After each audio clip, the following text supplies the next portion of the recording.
স্বপ্নের রান্নাঘরে আপনাদের সবাইকে স্বাগত জানিয়ে আজ আমি আবারও একটা নতুন রেসিপি শুরু করতে চলেছি। আজ আমি তৈরি করছি এঁচোড় মাছের মাথা দিয়ে তরকারি করব। এটা খাসি মাংসর স্বাদকেও হার মানাবে। আজকের এই রেসিপিটা এতটাই সুন্দর আর এতটাই সুস্বাদু, এটাকে একবার তৈরি করলে তবেই বোঝা যাবে যে এটা কতটাই সুন্দর। আর এই সময় এঁচোড়টা প্রচুর পরিমাণে পাওয়া যায়, আর এই ছোটো সাইজের এঁচোড়গুলো খুবই সুন্দর হয় খেতে। আজকের এই এঁচোড়ের রেসিপিটা স্বাদে গন্ধে অপূর্ব সুন্দর, ছোট বড় সকলের খুবই প্রিয় হবে আজকের এই রেসিপিটা। এঁচোড়ের এই রেসিপি তৈরির জন্য গ্যাস অন করে একটা কড়াই বসিয়ে দিলাম। কড়াইয়ের মধ্যে দিয়ে দিলাম পরিমাণ মতো জল, আর সাথে দিয়ে দেব পরিমাণ মতো লবণ আর হলুদ গুঁড়ো। একবার নাড়াচাড়া করে নিয়ে তারপরেই আমি টুকরো করে রাখা এঁচোড় আর আলুটা দিয়ে দেব। আলুর পরিমাণটা এখানে খুব বেশি দেব না, এতে এঁচোড়ের পরিমাণটাই বেশি। এঁচোড় সেদ্ধর সময় সব সময় এঁচোড় সেদ্ধতে অল্প পরিমাণ সরিষার তেল দিতে হয়। সরিষার তেল দিলে কি হবে, এঁচোড় থেকে যে আঠাটা বেরোবে সেই আঠাটা আর যে কোনো পাত্রে বা কড়াইতে চিটিয়ে থাকবে না। বাসনপত্র মাজার সময় সেই আঠাটা এতটা চিটচিটে হয়ে বসেও থাকবে না, খুব সুন্দরভাবে তাড়াতাড়ি পরিষ্কার করে নেওয়া যায়।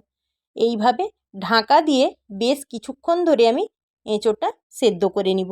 কিছুক্ষণ পর ঢাকনা খুলে দেখে নেব এঁচোড়টা কতটাই সেদ্ধ হয়েছে। এঁচোড় সেদ্ধর সময় খেয়াল রাখতে হবে একদম যেন সেদ্ধ হয়ে গলে না যায়। এঁচোড়টা ঠিক এইভাবে সেদ্ধ হয়েছে। এবার আমি এটাকে জল ঝরিয়ে তুলে নেব। এঁচোড়টা তুলে নেওয়ার পরে এবার কড়াইতে খুব সামান্য পরিমাণ সাদা তেল দিলাম। তেলের মধ্যে এবার দিয়ে দেব কিছুটা পরিমাণ নারকেল কুচি। আগে নারকেল কুচিটা হালকা করে ভেজে নেব। নারকেল কুচি ভাজার সময় গ্যাসের ফ্লেমটা একদম কমিয়ে দিতে হবে, না হলে চট করে নারকেলটা লাল হয়ে যাবে বেশি। নারকেলটা ঠিক এইভাবে ভাজা হয়ে গেলে এবার আমি এর মধ্যে দিয়ে দেব কিশমিশ আর কাজু বাদাম। কাজু বাদাম আর কিশমিশটাও এই হালকা আঁচে অল্প কিছুক্ষণ ধরে নাড়াচাড়া করে নেব। ঠিক এইভাবে ভাজা হয়ে গেলে কাজু কিশমিশ আর নারকেল আমি এবার তুলে নেব। এবার আমি কড়াইতে দিয়ে দেব রান্নার জন্য সরিষার তেল। সরিষার তেলটা একটু বেশি পরিমাণ দিতে হবে। এই রান্নাটায় কিছুটা পরিমাণ হলেও বেশি একটু তেল লাগবে। তেলটা গরম হয়ে গেলে তার মধ্যে দিয়ে দিলাম অল্প পরিমাণ হলুদ গুঁড়ো।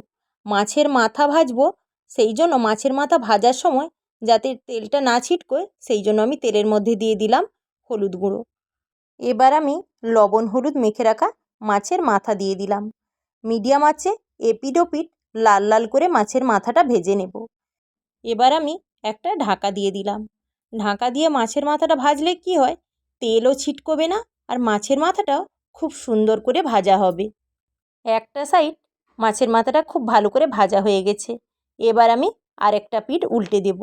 দিলে আমার খুব সুন্দর করে লাল লাল করে মাছের মাথাটা ভাজা হয়ে যাবে। দুটো দিকই খুব সুন্দর করে ভাজা হয়ে গেছে।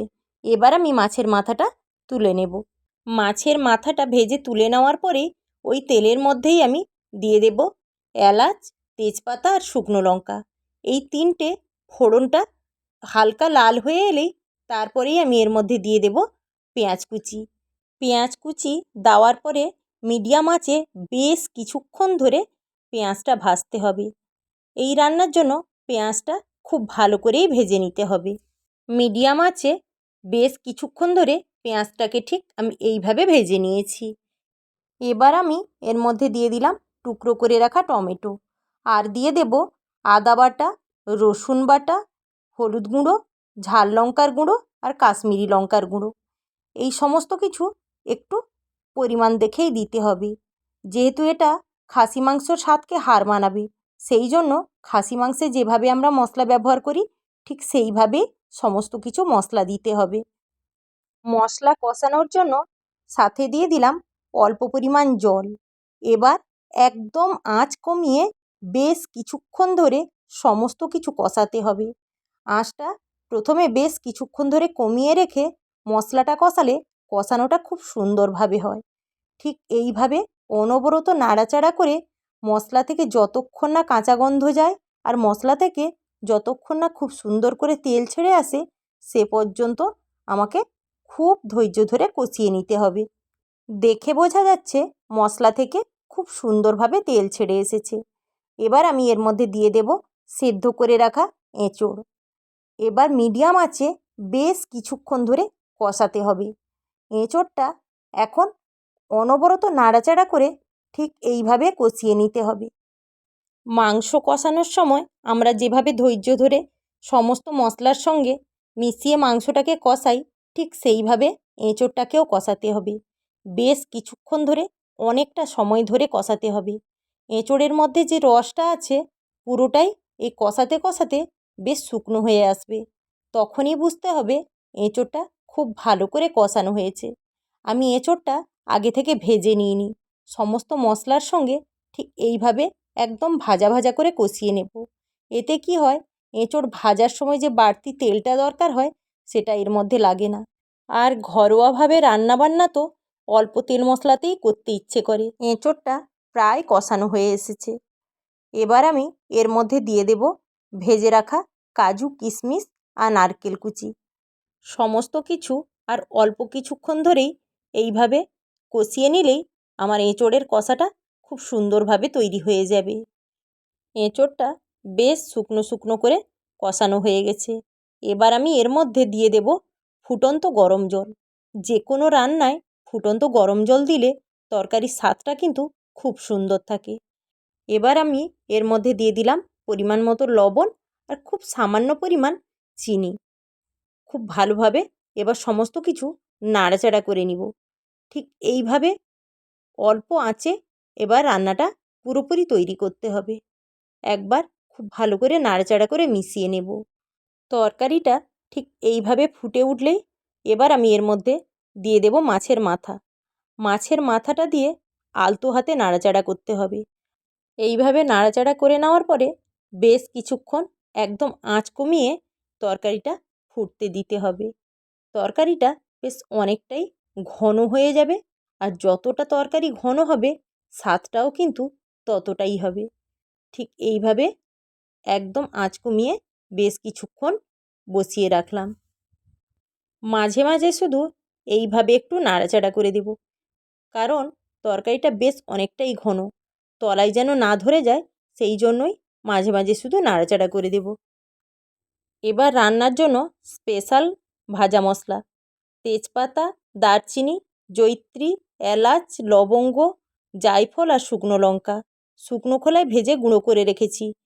রান্নার মধ্যে ভাজা মশলাটা দিয়ে দিলাম হাফ চামচ, আর দিয়ে দিলাম ঘরে তৈরি খাঁটি ঘি। এই দুটো দিয়ে দিলেই তরকারির স্বাদ আর গন্ধ দুটোই পরিবর্তন করে দিবে। আর এই তরকারির স্বাদটা এতটাই সুন্দর হয়, এটাকে একবার তৈরি না করলে বোঝাই যাবে না যে এটা কতটাই সুন্দর। এঁচোড়ের সময় একবার হলেও এইভাবে এঁচোড়টাকে যদি একবার রান্না করে দেখা যায়, দিলেই বোঝা যাবে স্বাদে গন্ধে কতটাই অপূর্ব সুন্দর হয়েছে। মাছের মাথা দিয়ে এঁচোড়ের তরকারি পুরোপুরি তৈরি হয়ে গেছে। এবার পরিবেশনের পালা।